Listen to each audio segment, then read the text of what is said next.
अब देखिए हम लोग इसके सब्जेक्टिव टाइप के क्वेश्चंस को अब सॉल्व करेंगे। इसके एमसीक्यूज का वीडियो मैं ऑलरेडी अपलोड कर दिया हूँ, आप लोग मेरे चैनल पे उसको देख सकते हैं।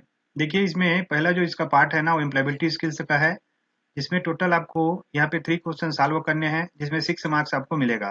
ठीक है, इसमें वर्ड लिमिट ध्यान दीजिएगा 20 से 30 वर्ड्स का है। चलिए एक एक करके इन क्वेश्चंस को हम लोग समझते हैं और देखते हैं इसका आंसर हम लोग एग्जाम में कैसे लिखेंगे।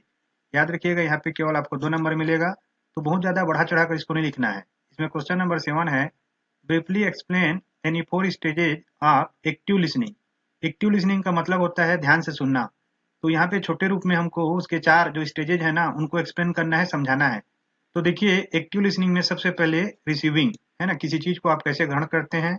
इट इन्वॉल्व्स लिसनिंग अटेंटिवली, मतलब आपको ध्यान से सुनना, यही जो है ना रिसीविंग में आता है। फिर उसके बाद understanding, it is an informed agreement about something और समवन, कि आप जो सुन रहे हैं उसको कितने अच्छे से आप समझ पा रहे हैं, ऐसा तो नहीं कि आपके ऊपर से हो जा रहा है। उसके बाद देखिए इसमें है आपका रिमेम्बरिंग, कि आप उसको कितना याद करके रखते हैं। It refers to the retrieval और recall of some information from the past, कि पुरानी बातों को जो आप बात किए रहते हैं कितना आपको याद है, ऐसा तो नहीं कि जो बातें हैं उसको आप भूल गए हैं। उसके बाद देखिए फोर्थ में है यहाँ पे इवोल्यूटिंग, है ना, कि उसको आप कितना ध्यान से इवोल्यूएट करते हैं, जज करते हैं। It is about judging the value, quantity, importance and amount of something और समवन, कि जो भी आपने देखा सुना जिससे भी बात किया उसके जो वैल्यू है, क्वांटिटी है, उसका जो महत्व है, या वो कितने मात्रा में आपने ग्रहण किया, ये सब को आप किस प्रकार से जांचते हैं, वो इवोल्यूटिंग में आता है। और फिफ्थ है रिस्पॉन्डिंग। तो देखिए केवल 4 यहाँ पे आपको लिखना है, और जैसे मैंने बताया कि केवल एक एक लाइन में, दो दो लाइन में आप इसको एक्सप्लेन कर देंगे तो आपको 2 नंबर मिल जाएगा। स्ट्रेस इन लाइफ, इसमें हमको ये बताना है कि स्ट्रेस को हम जीवन में कैसे मैनेज करें, उसके कौन से 4 तरीके हो सकते हैं। या अब देखिए इसके 4 तरीके में पहले में लिखेंगे, stay positive and analyse what is going wrong in a certain situation, कि हमेशा पॉजिटिव रहें और इस चीज को जांच करें, एनालाइज करें कि क्या चीज गलत गया एक पर्टिकुलर सिचुएशन में। Resolving the situation is easy once understood, कि अगर आप किसी चीज को प्रॉपरली समझ जाते हैं तो उस सिचुएशन को काफी अच्छे से आप सॉल्व कर सकते हैं। सेकंड में है maintain an accomplishment seat and inter even small achievements, जो छोटी छोटी सफलताएं होती हैं ना उसको आप खुशी मनाइए और मेंटेन करिए रिकॉर्ड को, कि आपको क्या एकम्प्लिशमेंट हो रहा है, क्या सफलताएं मिल रही हैं। थर्ड में देखिए कि keep your thoughts in present, हमेशा वर्तमान में रहिए।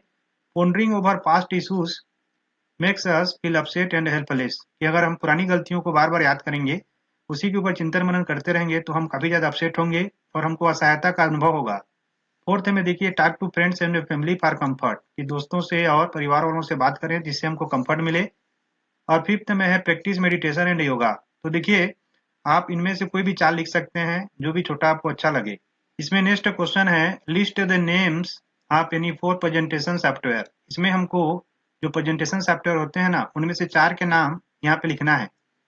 तो देखिए इसमें पहला है लिबर ऑफिस इम्प्रेस, दूसरा है माइक्रोसॉफ्ट ऑफिस पावर पॉइंट, ये तो आपको मालूम ही होगा एमएस ऑफिस। उसके बाद ओपन ऑफिस इम्प्रेस, फिर है गूगल स्लाइड्स, ठीक है, और लास्ट में फिफ्थ है एप्पल कीनोट। आपको केवल 4 यहाँ पे लिखना है, जिसमें 2 मार्क आपको मिल जाएगा। नेक्स्ट क्वेश्चन है right about any 4 common environmental barriers to entrepreneurs, कि जो इंटरप्रेनर्स होते हैं उनके लिए कौन से 4 कॉमन इन्वायरमेंटल माने पर्यावरण से संबंधित जो बैरियर्स हैं ना वो होते हैं। देखिए इसमें पहला है लेक ऑफ एडिक्वेट रिसोर्सेज और रॉ मटेरियल, कि उनके पास पर्याप्त रॉ मटेरियल नहीं होता। दूसरा है non availability of skilled labour, कि जो स्किल्ड लेबर उनको चाहिए वो नहीं मिल पाते। तीसरा है lake of requisite machinery and other infrastructure, कि उनके पास जो मशीनरी चाहिए वो नहीं हो पाता और बाकी जो इंफ्रास्ट्रक्चर उनको जरूरत रहता है ना वो नहीं मिल पाता। और फोर्थ है unavailability of monetary resources on time, समय पे उनको जितना पैसा चाहिए वो नहीं मिल पाता। नेक्स्ट क्वेश्चन है write any 4 benefits of green jobs, यहाँ पे हमको ग्रीन जॉब्स के 4 बेनिफिट्स लिखने हैं।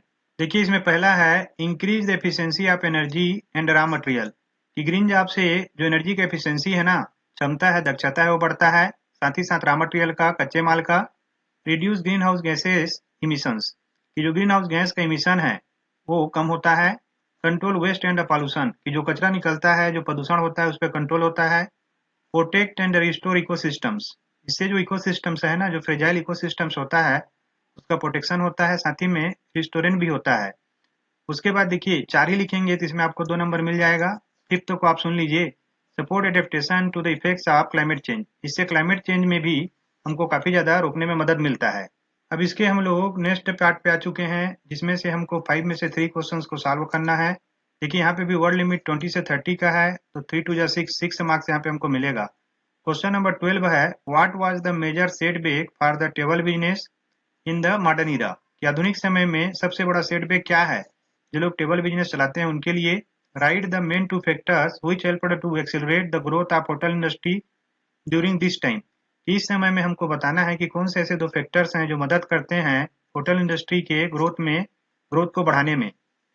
तो देखिए इसके आंसर में लिखना है कि the massive destruction caused by the 2 world wars and the resulting economic depression proved to be the major setback for the table business. कि देखिए जो भारी मात्रा में विनाश हुआ है 2 विश्व युद्धों के द्वारा, जिसके कारण जो रिजल्ट हुआ है वो इकोनॉमिक डिप्रेशन आया है, आर्थिक मंदी आया है।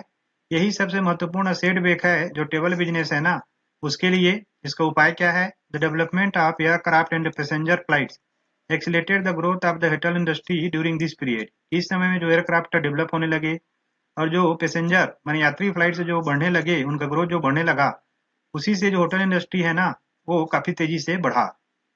अब इसमें क्वेश्चन नंबर 13 है, how can a front office personal build a positive image on telephone? Any 4 points, 4 points यहाँ पे बताना है कि किस प्रकार से एक फ्रंट ऑफिस पर्सनल जो सामने में बैठने वाला व्यक्ति होता है ना वो एक पॉजिटिव इमेज फोन पे बना सकता है। तो देखिए इसमें पहला पॉइंट है, बी पोलाइट एंड हेल्पफुल, कि आप विनम्र रहें और मददगार रहें। मॉड्यूलेट वॉइस, आपका वॉइस ज्यादा ऊंचा ना हो ज्यादा नीचा ना हो, एकदम बैलेंस्ड हो। शुड नॉट साउंड मैकेनिकल, आप ऐसे ना लगे कि एक मैकेनिकल टाइप का बात कर रहे हैं, मशीनी बात कर रहे हैं। आपको बिल्कुल ह्यूमन नेचर में बात करना है, जैसे किसी इंसान से हम बात करते हैं ना उसी टाइप का। Speak clearly slowly and distinctly, आपको एकदम साफ साफ बोलना है, धीरे धीरे बोलना है और आपका बात जो है ना फंसा हुआ नहीं होना चाहिए। आपके सारे शब्द और वाक्य अलग अलग सुनाई देनी चाहिए। नेक्स्ट क्वेश्चन है, right about 2 operating and non revenue producing departments of hotel. देखिए इसमें हमको 2 ऑपरेटिंग माने जिसमें ऑपरेटिंग होता हो और 2 नॉन रेवेन्यू माने जिससे पैसा ना मिलता हो, ऐसे डिपार्टमेंट्स को एक होटल में हमको यहाँ पे इसके आंसर में लिखना है। देखिए इसमें पहला है एचआरडी, ह्यूमन रिसोर्स डिपार्टमेंट, मानव संसाधन विभाग। This department is a group who is responsible for managing the employ life cycle, that is recruiting, hiring, onboarding, training of employ and administrating employ benefits. तो देखिए इससे कोई पैसा तो मिलता नहीं है, लेकिन ये क्या काम करता है, जो डिपार्टमेंट है वो इसका रिस्पॉन्सिबिलिटी होता है कि जो भी एम्प्लॉय हैं उनके लाइफ को मैनेज करना, उनके लाइफ साइकिल को, जैसे कि उनको रिक्रूट करना, भर्ती करना, जरूरत पड़े तो हायर करना, उनको ऑनबोर्डिंग करना और साथ ही साथ उनको ट्रेंड करना एक पर्टिकुलर काम के लिए, क्योंकि अलग अलग प्रकार के काम होते हैं। और जो एम्प्लॉय का फायदा है उसको यहाँ पे एडमिनिस्ट्रेशन करना ताकि उसको भी कोई दिक्कत ना हो। सेकेंड डिपार्टमेंट है इंजीनियरिंग का। Their main job is to troubleshoot and repair hotel equipment, facilities and systems. इनका मुख्य काम होता है जो भी प्रॉब्लम आ रहा है होटल के सारे मशीनरी में उसको पता लगाना, उसको रिपेयर करना, जितने भी होटल के औजार उपकरण हैं सुविधाओं को बनाए रखना और सिस्टम को चलाए रखना। Performing preventive maintenance, making regular inspections, coordinating the maintenance staff, diagnosis potential problems are also the functions of this department. तो देखिए इसके और क्या क्या काम है कि प्रिवेंटिव मेंटेनेंस, कोई भी चीज खराब हो रहा है उसके पहले उसको मेंटेन करके रखना, जैसे कि कोई गीजर है या कोई अदर जो मशीन लगते रहते हैं होटल में उसको रेगुलर इंस्पेक्शन करते रहना ताकि पता चले कि कौन सा मशीन कैसे परफॉर्म कर रहा है। और जो मेंटेनेंस स्टाफ है उसके साथ कोऑर्डिनेशन बना के चलना और डायग्नोसिस करना, कोई भी पोटेंशियल आने वाला प्रॉब्लम है उसको, ये सब इस डिपार्टमेंट के काम होते हैं। देखिए नेक्स्ट क्वेश्चन है, as a hotel manager what 4 measures should you adopt to ensure security of women guest. एक होटल मैनेजर के रूप में कौन से 4 ऐसे तरीके आप लेंगे जिससे सुरक्षा जो है ना वो इंश्योर हो जाए जो महिला मेहमान आते हैं आपके होटल में उनका। इसमें पहला है, mirrored walls of the guest room floor corridor so that the female guest can actually watch who is working behind her. कि जितने भी दीवार हैं, जो कॉरिडोर है, फ्लोर है ना, वहाँ पे दर्पण लगे हों ताकि जो महिला गेस्ट है, फीमेल गेस्ट है, वो देख सके कि उसके पीछे में कौन आ रहा है। सेकेंड है, well lead public areas like lobby, bar, swimming pool and parking place. कहीं पे भी अंधेरा ना हो, सब जगह पर्याप्त प्रकाश की व्यवस्था हो ताकि उनका कॉन्फिडेंट बना रहे। उसके बाद थर्ड है, valet parking services to avoid the need of a female guest to enter the parking area where doubtful and suspicious people can present। मान लीजिए पार्किंग एरिया में ऐसे लोग प्रेजेंट हो सकते हैं जिनके ऊपर शक किया जाए, उनसे हमको फीमेल गेस्टों को बचाना है। उसके बाद फोर्थ है, assigning rooms closer to the elevators, जैसे लिफ्ट हैं, एलिवेटर्स हैं, उनके पास में उनको रूम दिया जाए ताकि उनको कंफर्ट रहे। फिफ्थ देखिए, assigning room to the female guest on a special executive floor with the security guard meant for 24 hours a day, कि जहाँ पे 24 आवर्स में सिक्योरिटी गार्ड रहे उन्हीं जगहों पे हम उनको रूम दें, जो भी फीमेल गेस्ट आते हैं उनको, ताकि उनका जो सिक्योरिटी है वो सिक्योर किया जा सके। नेक्स्ट क्वेश्चन है, write any 4 criteria on the basis of which hotels are classified as eco hotels, कि किसी भी होटल को इको होटल से बनने के लिए कौन कौन से 4 क्राइटेरिया होते हैं, उसको यहाँ पे हमको लिखना है। इसमें पहला है डिपेंडेंस ऑन नेचुरल एनवायरनमेंट, कि जो प्राकृतिक पर्यावरण है ना वहाँ पे दिखे, उसके ऊपर डिपेंडेंस हो। इकोलॉजिकल सस्टेनेबिलिटी, जो इकोलॉजिकल सस्टेनेबिलिटी है ना, माने पर्यावरण को अच्छे ढंग से बचाना है वहाँ पे हो। प्रूवन कंट्रीब्यूशन टू कंजर्वेशन, की जो संरक्षण है उसके लिए जो कंट्रीब्यूशन है वो प्रूवन हो। और provision of environmental training programmes, कि वहाँ पे एनवायरमेंटल ट्रेनिंग प्रोग्राम्स के लिए प्रोविजन हो। ठीक है, 4 ही काफी है, इसमें 2 को हम यहाँ पे छोड़ सकते हैं। नेक्स्ट क्वेश्चन है, mention any 6 guest services provided by the front office department. यहाँ पे हमको फ्रंट ऑफिस डिपार्टमेंट के द्वारा दिए जाने वाले 6 गेस्ट सर्विसेज को इस आंसर में लिखना है। इसमें पहला है हैंडलिंग गेस्ट लगेज, कि जो भी मेहमान आते हैं उनके लगेज को हैंडल करना। हैंडलिंग गेस्ट मेल, उनको जो मेल मिलता है उसको हैंडल करना। डिलीवरिंग न्यूज़पेपर, सारे गेस्ट को न्यूज़पेपर देना। फोर्थ है paging the guest inside the hotel, जो गेस्ट आ रहे हैं ना उनको होटल के अंदर में लाना, उनको सही रूम तक पहुंचाना। ठीक है, तो यहाँ पे उसके बाद देखिए arranging for a doctor in emergency, अगर इमरजेंसी होता है अचानक किसी गेस्ट को कुछ हो गया तो उसके लिए डॉक्टर की व्यवस्था करना। पार्किंग गेस्ट ऑटोमोबाइल्स, उनके कारों को सही जगह पार्क करना। यहाँ पे देखिए 6 पॉइंट बोला है, इन 6 पॉइंट को लिखेंगे ना, आप अपने से भी कुछ पॉइंट लिख सकते हैं तो आपको पूरा नंबर मिल जाएगा। और 7वां देखिए arranging for reservations at the places of entertainment outside the hotel, कि होटल के बाहर में अगर जो गेस्ट हैं वो चाहते हैं किसी प्रकार का मनोरंजन करना तो उनके लिए रिजर्वेशन को अरेंज करना। इसके बाद नेक्स्ट क्वेश्चन है, describe N affiliate and non affiliate network system. इसमें हमको बताना है कि जो एफिलिएट और नॉन एफिलिएट नेटवर्क सिस्टम होते हैं वो कैसे होते हैं। An affiliate network is hotel chains network where all individual units are linked through the central network. देखिए जो एफिलिएट नेटवर्क का होता है ना, वैसा होटल चेन का नेटवर्क का होता है जहाँ पे सारे इंडिविजुअल यूनिट्स जो है लिंक्ड होते हैं सेंट्रल नेटवर्क के द्वारा। Chain hotels link their operations to streamline the processing of reservations and reduce overall system cost. And at the same time, it also allows the non-chain properties to join the system as overflow facilities. Overflow facilities receive reservation request only after all rooms availability in chain property within a geographic area are been exhausted. तो इसके द्वारा देखिए जो non chain properties है ना उनको भी हम यूटिलाइज कर सकते हैं। अगर जरूरत ज्यादा रिजर्वेशन होता है तो उनको भी हम बुक कर सकते हैं। उसके बाद देखिए नॉन एफिलिएट के बारे में, ये non affiliate reservation system connects non chain properties and enables independent hotel operators to get the benefits of reservation which the units of chain get, and this system also take care of the advertising of the properties. इसमें non affiliate reservation में क्या होता है कि जो non chain properties है वो भी कनेक्ट हो जाते हैं, जिसमें इंडिपेंडेंट होटल ऑपरेटर्स भी शामिल होते हैं, उनको भी रिजर्वेशन का बेनिफिट मिलता है जो कि चेन होटल्स के पास में होता है। और ये सिस्टम जो है ना एडवर्टाइजिंग प्रॉपर्टी का करता है और इसको भी केयर करता है। नेक्स्ट क्वेश्चन है, discuss the follow up procedure to be place even after the guest problems has been resolve. कि मान लीजिए किसी गेस्ट को कोई प्रॉब्लम हो रहा है और उसको हमने दूर कर दिया है, तो उसके बाद जो फॉलो अप प्रोसीजर होता है ना जिसको हमको करना है वो क्या होता है। Once a guest problem has been resolved, it is important to do a follow-up with the guest to find out whether he is happy with the solution.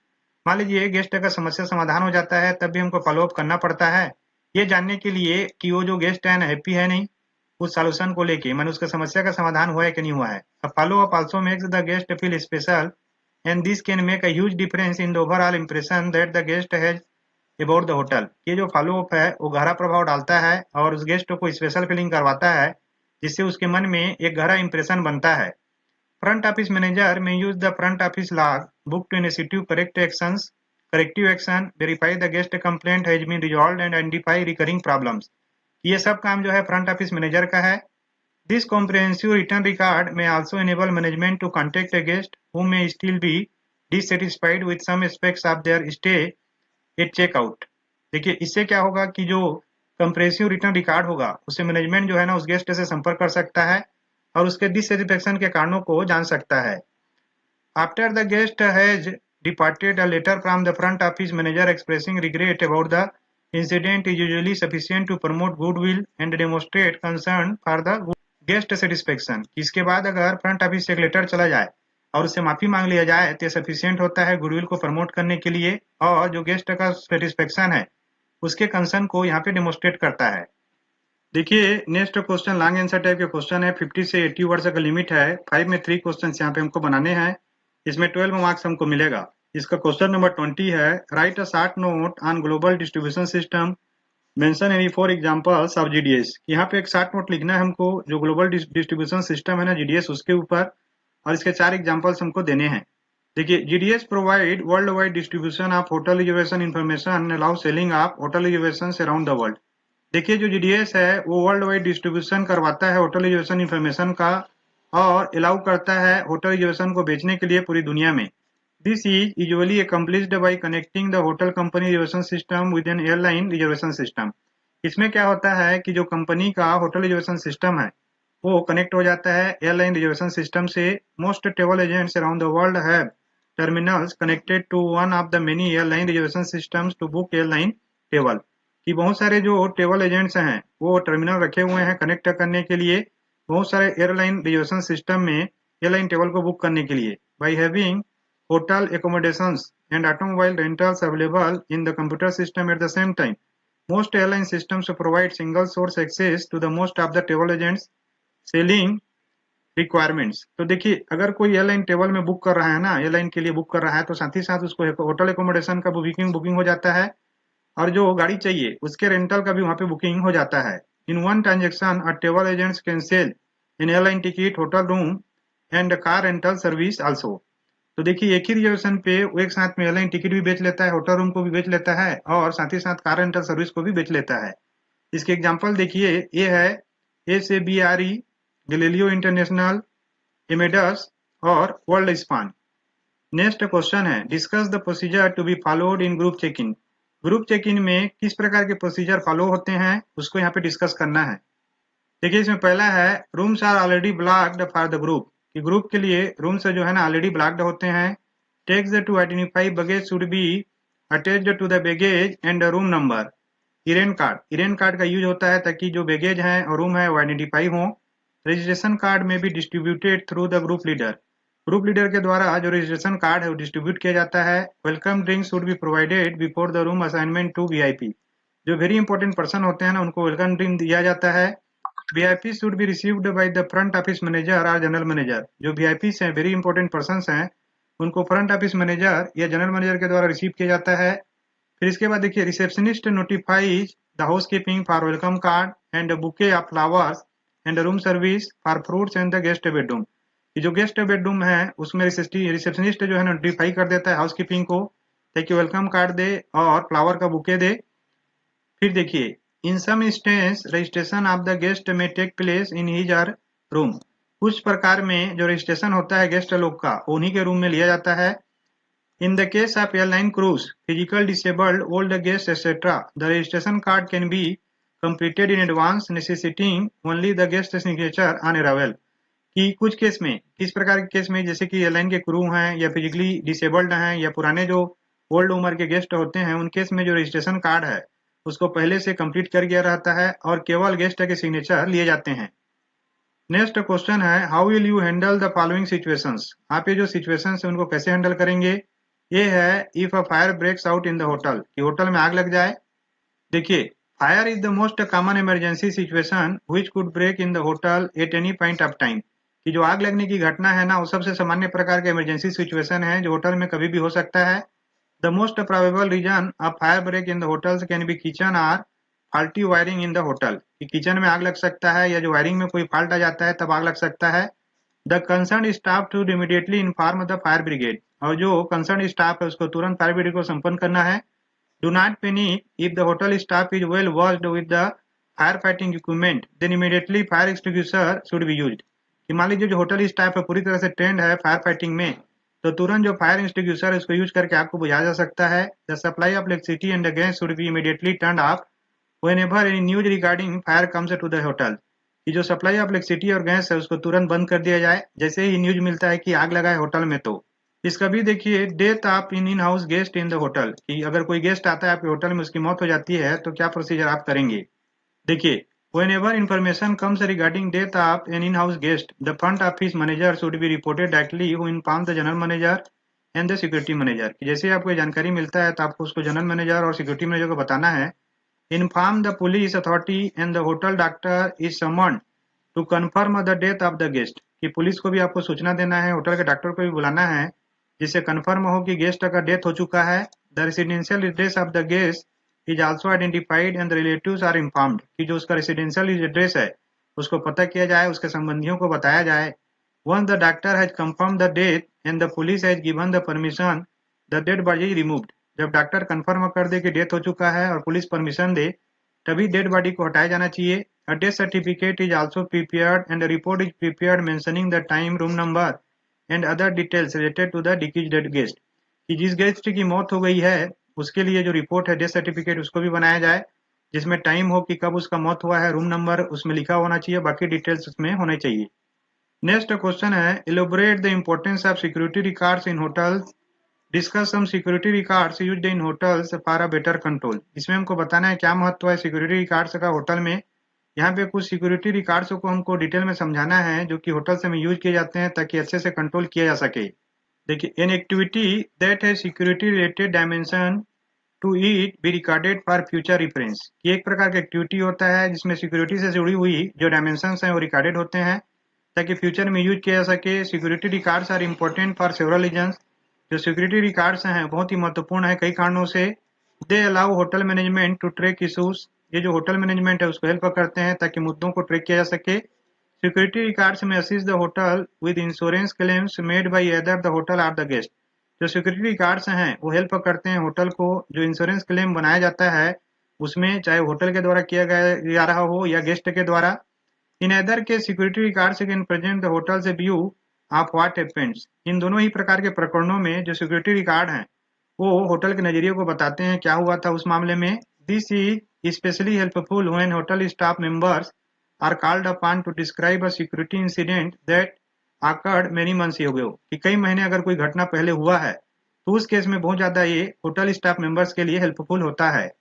Reports about robberies, assaults, personal injuries to guests or employees and property damage or theft all should be part of a security record program। तो देखिए security record programme में कौन कौन सी घटनाओं को लिखा जाता है कि किसी गेस्ट के साथ में क्या पर्सनल इंजरी हुआ है या एम्प्लॉय के साथ में क्या इंजरी हुआ है, क्या प्रॉपर्टी डैमेज हुआ है या कोई रॉबरीज हुआ है, क्या किसी के साथ कोई उत्पीड़न हुआ है क्या, ये सारे रिकॉर्ड यहाँ पे लिखे जाते हैं।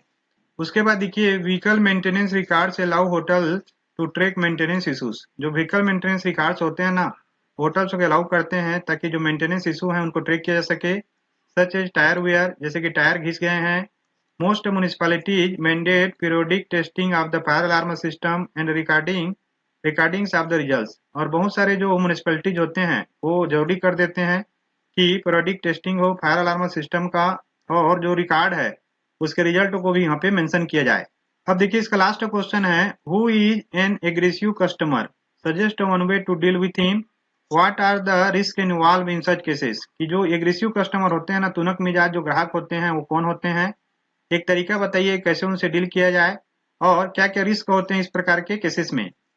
देखिए the exact opposite of the meek customer, the aggressive customer will loudly voice and complains and will not accept excuses.